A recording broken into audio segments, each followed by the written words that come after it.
seseorang mengatakan, saya beriman, saya yakin tanpa ragu kepada Allah Subhanahu wa Ta'ala, kepada setiap ketentuannya yang dibawa ditunjukkan oleh Rasulullah Muhammad SAW. Saya katakan asyhadu an la ilaha illallah wa asyhadu anna Muhammadan Rasulullah. Baik, buktinya apa? Buktinya apa? Maka pembuktian keimanan itu akan ditunjukkan oleh amal soleh. Jadi kalau ada orang-orang yang mengatakan dirinya beriman, maka ciri imannya itu bisa dilihat dalam pembuktiannya bagaimana dia beramal soleh.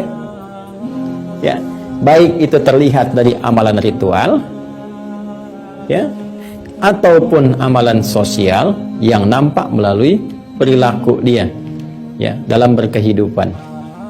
Bisa terlihat. Ya, sekarang kita cek misalnya bagaimana Allah meminta kita membuktikan keimanan yang kita telah kokohkan, komitmenkan dalam diri kita. Ketika kita mengatakan saya beriman, maka Allah uji. Lihat, orang beriman itu alladzina yu'minuna bil ghaib wa yuqimunas shalah. Dia buktikan imannya lewat salat. Coba cek salatnya. Ya, benar enggak? Ya, makanya di surat An-Nisa kan Allah tegaskan, innas salata kanat 'alal mu'minina kitaban mawqutah. Jelas ya? Quran surah keempat An-Nisa ayat 103 itu. Ya, di ujung ayatnya innas salata kanat 'alal mu'minina kitaban mawqutah. Sungguh salat itu bagi orang-orang yang beriman itu jelas waktunya. Dia sudah mengetahui. Jadi orang beriman itu jangankan salatnya, waktu salatnya pun dia paham.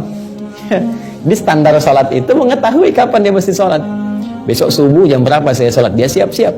Makanya sering saya katakan, ya, orang yang beriman standarnya bisa diukur dengan panggilan salatnya. Ketika disebutkan nama Allah itu ada di Quran surah ke-8 ayat kedua. Ya, innamal mu'minuna alladzina idza dzukirallahu wajilat qulubuhum. Sungguh orang yang beriman sejati itu, mukmin yang sejati bisa diukur. Standarnya kalau disebutkan nama Allah ada getaran dalam jiwanya. Quran surah ke-8 Al-Anfal ayat kedua. Bagaimana kemudian untuk menguji getaran jiwa itu? Diperdengarkan nama Allah sehari 5 kali dalam azan. Makanya pembuka azan itu kalimatnya yang pertama Allah, Allahu Akbar, Allahu Akbar. Nah, ketika kalimat itu dikumandangkan, getarannya ada nggak di jiwa kita tuh? Ya, getaran yang mendorong kita ingat Allah dan ingat cara kita mengingat Allah untuk berkomitmen menuhankannya itu dengan cara menyembahnya. Makanya ketika adzan berkumandang, pasti yang diingat itu sholat. Itu kan komitmen kita untuk menyembah Allah. Ya, karena kalimat la ilaha illallah itu diikuti dengan komitmen untuk menyembahnya. Di Quran surah ke-20 Thaha ayat ke-14, innani anallahu la ilaha illa ana, la ilaha illa ana Allah fa'budini. Ya, sungguh saya Allah, kata Allah, nggak ada Tuhan yang layak disembah, dipertuhankan kecuali saya.